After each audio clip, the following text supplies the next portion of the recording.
All right. So I asked the part of the problem inner circle. I said, is there anything you guys want us to talk about today? Of course, at the time, I thought it was us. And then I found out about Rob Bernstein's AIDS. So it's been pretty disappointing. But he's not in. Okay, hold on one second. Let me just cue it up here. Okay. Is there anything that you guys want us to talk about today? Cody got the first comment in, and it's one word, secession, exclamation point. Is that the show?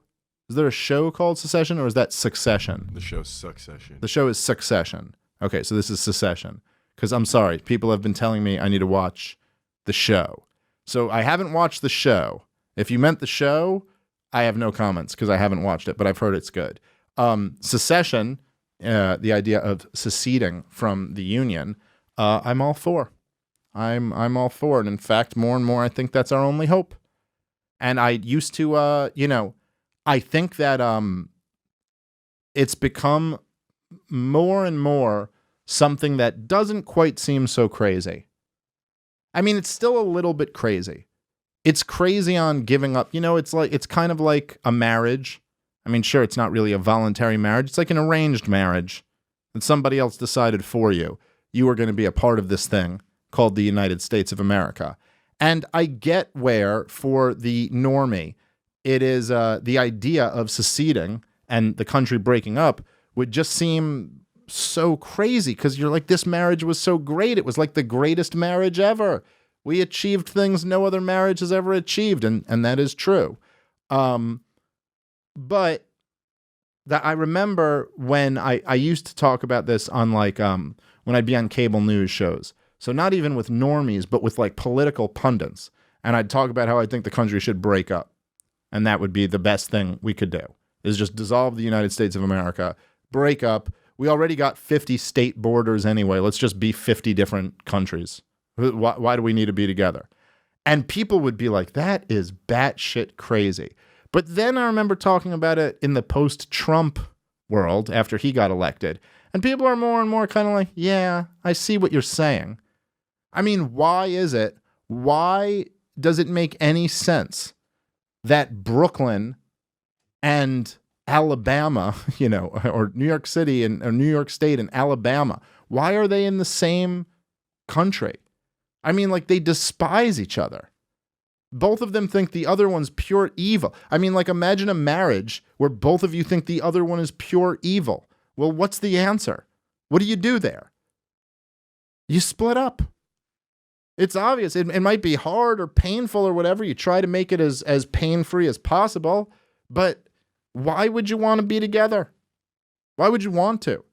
I mean, like, it's very hard for me to see why, how with the cultural divide that we have, it's not just the political divide, it's bigger than that, It's like, why would you want to all stay together? So many of these issues seem to be impossible to reconcile. So you have these issues like, take guns, right? Like we were just saying, gun control. You have one side that goes, guns, the right to bear arms is an inalienable right. It's only a tyrannical government would come and take your guns away from you. Your right, your God-given right to protect yourself and your family and defend against a tyrannical government. That's your right. And the other side is like, if you don't believe in gun control, you're basically like you're a kid killer, or you're sympathetic to a kid killer. So how do you reconcile that? They're irreconcilable differences. Like you can't, take like abortion. You have one side that goes, it's murdering babies, and the other side that goes, you are denying women's basic freedom if you deny it. Where do you compromise on that? It just seems like there's these issues that if this was just a relationship, if this was just a marriage, you would go, this is so obvious. You guys should have split up years ago. On top of that, I think it's the libertarians' best path forward. If you want to actually achieve liberty in any real sense, I think the best we can hope for is radical decentralization for now, and secession would help a lot with that. So there we go. All right, Cody writes, do you consider yourself white or Jew? And he spelled Jew, Juuuuuu, which I think might be to avoid the Facebook algorithm. You got to be careful throwing that J word around. Do I consider myself white or Jew? Well, I think the question is misleading. You see, by the very nature of being a Jew, we're all dual citizens. So whatever is convenient, I will go with at the time. I don't really know. It's not something I've like really thought about a lot. I'm a kid from New York City, and it's like people say like Jewish is white on the coasts. Like in New York, people kind of consider Jews to be white, but almost like a subset of whiteness. So I don't know. Whatever you want to consider me is fine with me. I don't really care. I would say like to the like extreme left, I think they would consider Jews white, which is a bad thing to be on the extreme left. That's like you have white privilege.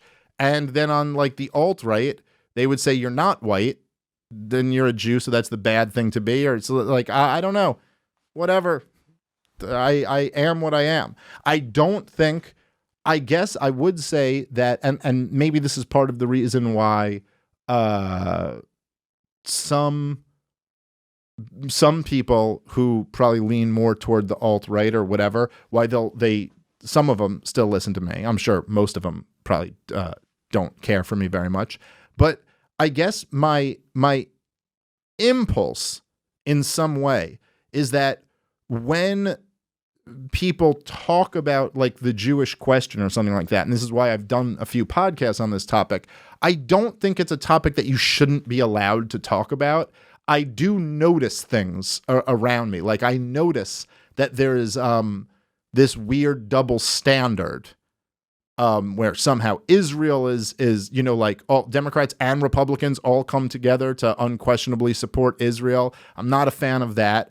I do notice the Jewish overrepresentation in some very damaging industries. Like, I again, I don't have the exact numbers right in front of me, but it's like, in banking and media, in neoconservatism and like all these different things, there's like this huge, like 8,000% overrepresentation of Jews. And I find all of these to be, kind of damning. Like, these are not helpful areas. These are some of the people who I have the most contempt for. So I don't think you shouldn't be allowed to talk about that. I don't believe that it's a Jewish conspiracy or B, some genetic, desire to subvert a host nation. I don't believe in any of that, but I also don't think you shouldn't be allowed to explore these questions. So when there is kind of this like anti-Semitism that's rising up, I tend to, and maybe just because it's the more useful approach from my perspective, I tend to go like, well, what is it that Jews are doing that are pissing all these people off? And I don't say that as somebody who, dislikes Jews. I say that as somebody who, has a vested interest in there not being like a large anti-Semitic movement building up. And, I certainly don't want to see that gain any real traction. So, it's like, hey, what are we doing? What could we maybe not do? Maybe it's not a good idea. I don't think it's that crazy for any group of people who are, and I would say this to like all minorities in any country across the world. If you're like 2% of the population, I think it's reasonable to ask yourself, hey, are you helping the nation that you're a part of? Maybe you should try to make an effort to be a positive force because, in your own self-interest, you're outnumbered.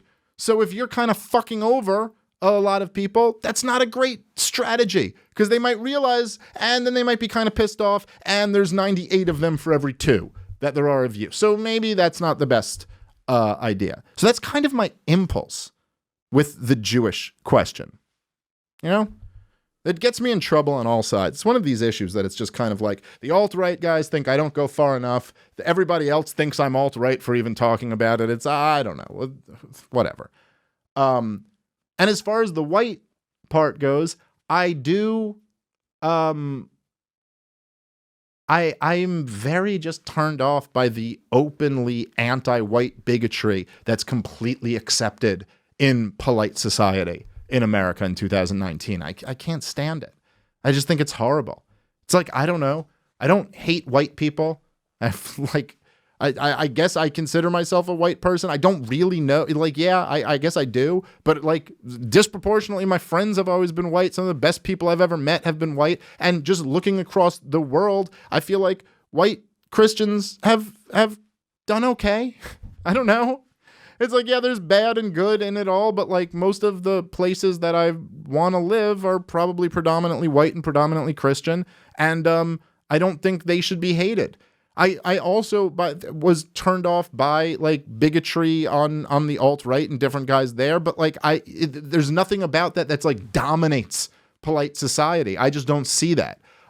So yeah, that's more or less my take on those two things. But what do I consider myself? I guess both. I don't know.